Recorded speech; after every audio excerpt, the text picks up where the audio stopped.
क्या कानून सबके लिए एक जैसा है या फिर एक जैसे दिखने वाले मामलों में न्याय के अलग अलग पैमाने अपनाए जाते हैं? वाराणसी की गंगा नदी से जुड़े दो मामलों ने यही सवाल खड़ा कर दिया है। दोनों मामलों में आरोप धार्मिक भावनाओं को ठेस पहुंचाने के थे। दोनों में कार्रवाई वायरल वीडियो के आधार पर हुई, लेकिन जमानत मिलने का समय और प्रक्रिया बिल्कुल अलग रही। अब सोशल मीडिया पर यही बहस छिड़ी है कि आखिर ऐसा क्यों हुआ। पहला मामला हाल का है। सोशल मीडिया पर एक वीडियो वायरल हुआ जिसमें गंगा नदी में नाव पर कुछ लोग चिकन बनाते और शराब पीते दिखाई दिए।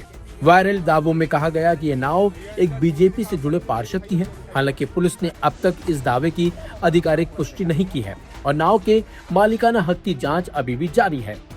कुछ रिपोर्टों में यह भी कहा गया कि संबंधित पार्षद उस समय नाव पर मौजूद नहीं थे।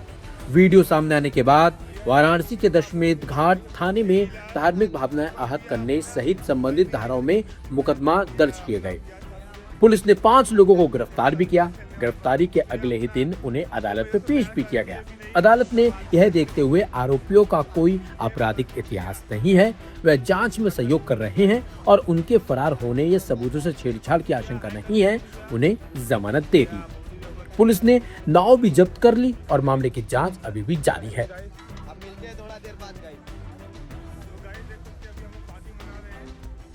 बात अब करते दूसरे मामले की। ये मामला है मार्च 2026 का, जब मार्च 2026 में गंगा नदी में नाव पर इफ्तार पार्टी और बिरयानी खाने का वीडियो वायरल हुआ था।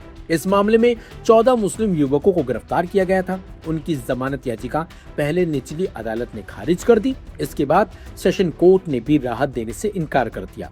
अदालत ने उस समय कहा था कि प्रथम दृष्टया गंभीर आरोप है और जांच की स्थिति को देखते हुए जमानत का पर्याप्त आधार नहीं बनता। करीब 2 महीने जेल में रहने के बाद मामला इलाहाबाद हाईकोर्ट पहुंचा। मई 2026 में हाईकोर्ट ने पहले 8 आरोपियों और फिर बाकी 6 आरोपियों को भी जमानत दे दी। हाईकोर्ट ने कहा कि जब समान परिस्थितियों में अन्य 6 आरोपियों को राहत मिल चुकी है तो बाकी आरोपियों को भी समान अधिकार पर जमानत मिलनी चाहिए। यहीं से सोशल मीडिया पर तुलना शुरू हो गई। एक मामले में गिरफ्तारी के 24 घंटे के अंदर जमानत मिल गई, जबकि दूसरे मामले में आरोपियों को पहले निचली अदालत से राहत नहीं मिली और लगभग 2 महीने बाद हाई कोर्ट से जमानत मिली। हालांकि कानूनी विशेषज्ञों का कहना है कि केवल जमानत मिलने के समय की तुलना करके यह निष्कर्ष निकालना सही नहीं होगा कि अदालतों ने अलग अलग मानदंड अपनाए। भारत में जमानत का फैसला हर मामले के तथ्यों, उपलब्ध सबूतों, जांच की प्रगति, लगाए गए आरोपों, अभियोजन की दलीलों और आरोपी के आपराधिक इतिहास जैसे कई पहलुओं को ध्यान में रखकर किया जाता है। इसलिए 2 मामलों में परिणाम अलग होना अपने आप में भेदभाव का प्रमाण नहीं माना जा सकता।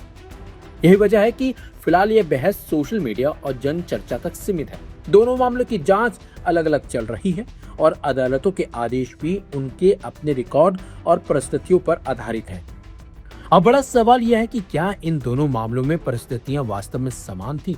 क्या अलग अलग न्यायिक फैसलों के पीछे अलग अलग कानूनी आधार थे, या फिर लोगों को ऐसा लग रहा है कि एक जैसे मामलों में अलग अलग रवैया अपनाया गया? इन सवालों के जवाब अंतिम रूप से अदालतों के विस्तृत आदेश और जांच पूरी होने के बाद ही स्पष्ट होंगे। तब तक ये मामला कानून, न्याय और समानता पर बहस का विषय बना हुआ है।